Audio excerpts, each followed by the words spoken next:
Most people over 60 believe their sex life is essentially over, but doctors are discovering the exact opposite. Millions of seniors quietly worry about intimacy, yet almost none bring it up, not with their doctor, not even their partner. So today we're asking the questions nobody says out loud. Why has desire changed? Is this normal?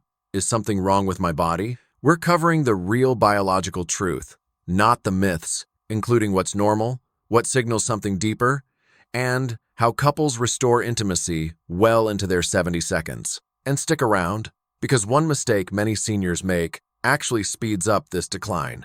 Something most doctors wish people knew sooner. From a doctor's perspective, this topic deserves way more attention than it gets. Sexuality doesn't just disappear after 60.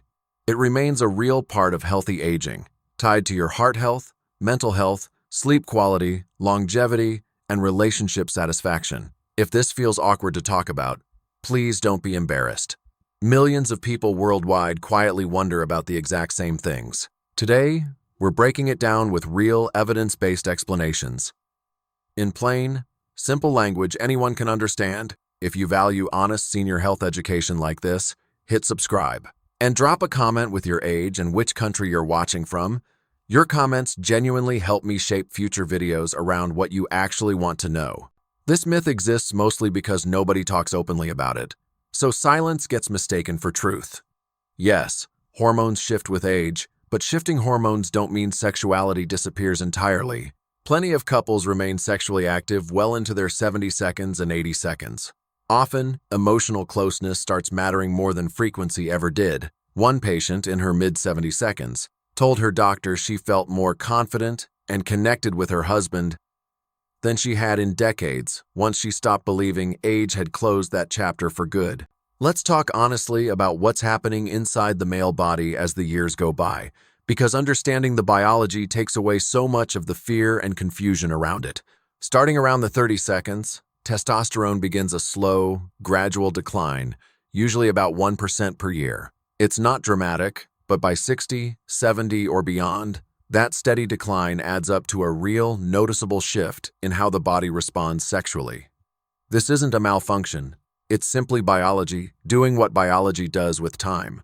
One of the most common changes men notice is that erections may take longer to develop than they used to. What once happened almost instantly in your 20 seconds or 30 seconds might now require more direct stimulation, more patience, and sometimes more emotional connection to get there. Erections may also feel less firm, and that's not necessarily a red flag. It's often just the natural result of blood vessels and nerve responses slowing slightly with age. Recovery time between arousal also tends to lengthen. Where a younger man might be ready again within minutes, an older man may need considerably more time, and that's completely normal. Beyond the bedroom, aging also brings reduced muscle mass and lower baseline energy, both tied to declining testosterone and able to indirectly affect confidence and stamina during intimacy. And here's something that doesn't get talked about enough: stress and poor sleep make everything worse. A man who's exhausted, anxious, or overwhelmed will notice these changes more intensely because the body doesn't perform well under chronic stress at any age. Here's the part that really matters. There's a difference between normal aging and something needing medical attention. Gradual, mild changes over years are expected, but sudden erectile difficulty, complete loss of function, or symptoms alongside chest pain or extreme fatigue should never be dismissed as just getting older. Those deserve a real conversation with your doctor, since sometimes they point to cardiovascular disease, diabetes, or a treatable hormone imbalance. Now, let's talk about what's happening in the female body, because these changes are just as real, just as biological, and honestly, deserve to be talked about just as openly. Menopause marks one of the biggest turning points, as estrogen levels drop significantly, usually somewhere between the late 40 seconds and early 50 seconds. And estrogen isn't just involved in reproduction. It plays a major role in vaginal tissue health, natural lubrication, and even how blood flows to areas involved in arousal. One of the most common changes women notice is vaginal dryness. As estrogen declines, vaginal tissues can become thinner, less elastic, and more delicate, which often leads to reduced natural lubrication. This isn't a sign that something is wrong with you. It's a direct, well-understood result of hormonal changes, and it's incredibly common. For many women, This can make intimacy feel uncomfortable or even painful if it isn't addressed, which is exactly why this deserves attention rather than silence. Desire itself can shift too, sometimes decreasing, though this varies enormously from person to person. Hormones, stress, relationship dynamics, and overall health all play a role. Hot flashes and disrupted sleep, both hallmark symptoms of menopause, can also indirectly affect intimacy simply by making a woman feel exhausted, uncomfortable, or less like herself day to day.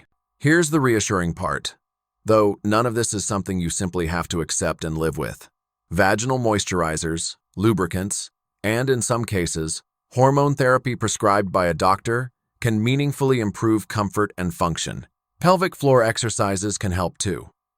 The goal here isn't to promise things will feel exactly like they did at 30 that wouldn't be honest, but real, meaningful improvement is absolutely possible with the right approach. And countless women find intimacy remains fulfilling well into their 60 seconds, 70 seconds, and beyond. Once these changes are properly addressed rather than quietly endured. Drop a comment with your age and country. If you're comfortable, sharing your experience respectfully can help someone else feel less alone. Subscribe for more honest health advice. Here's something most people never realize. Desire doesn't start in the body, it starts in the brain. Your mind processes attraction, comfort, safety, and connection long before your body responds, which means whatever's happening upstairs affects what happens downstairs. Chronic stress and anxiety flood your system with hormones that work against arousal. Depression can quietly dampen desire, sometimes without you realizing it. Loneliness does something similar, especially for people who've lost a spouse or feel emotionally disconnected. Unresolved relationship conflict acts as its own barrier. It's hard to feel close physically when there's tension left unspoken. And certain medications, particularly some antidepressants and blood pressure drugs, can directly affect desire as a side effect worth discussing with your doctor. Here's the real takeaway. Research shows emotional intimacy, feeling truly seen and connected, predicts relationship satisfaction far more than physical performance ever does. Sometimes what feels like just aging is actually your body flagging a medical condition underneath. Diabetes, for instance, can damage blood vessels and nerves over time, directly affecting blood flow needed for arousal and function. High blood pressure and heart disease do something similar, restricting healthy circulation throughout the body, intimacy included. Obesity adds extra strain on the heart and hormones, while arthritis and chronic pain can make certain positions or movements genuinely uncomfortable, understandably reducing desire to engage at all. Sleep apnea disrupts oxygen levels and hormone production overnight, quietly affecting energy and testosterone. Kidney disease impacts circulation and hormone balance too, and depression, as we covered, can dampen desire on its own. The real point here is this: don't automatically assume aging is the only explanation. If something feels off, a proper medical evaluation can identify a treatable condition hiding behind what looks like a normal part of getting older. Some medications quietly play a role here too. Certain blood pressure drugs, some antidepressants, sleep medications, prostate treatments, and opioid pain relievers can all affect sexual function as a side effect, often without anyone connecting the dots. But please, never stop a prescribed medication on your own just because you suspect it's involved. Talk to your doctor instead. They may be able to adjust your treatment or find an alternative that works just as well without the same side effects. Everyday habits add up more than people realize. Smoking damages blood vessels needed for healthy circulation. Excess alcohol dulls both response and sensation. Physical inactivity and excess body fat disrupt hormone balance, while poor sleep and chronic stress drain energy and confidence at the same time.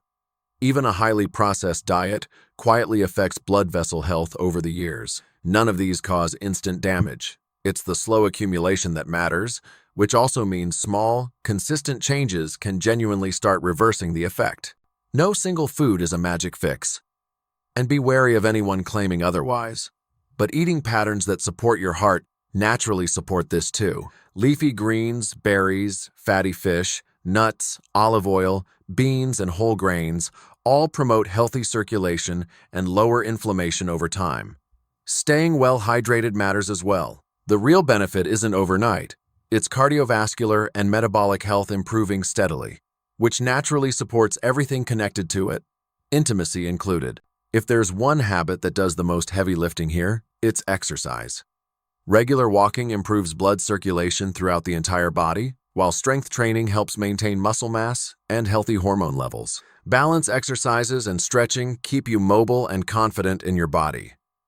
Pelvic floor exercises, useful for both men and women, can meaningfully improve function and control. Beyond the physical, exercise reliably boosts mood and confidence too. And confidence, more than people expect, plays a real role in intimacy. Which healthy habit are you planning to start? Share your answer or your own experience in the comments below. I genuinely love to hear it. Here's the truth to walk away with.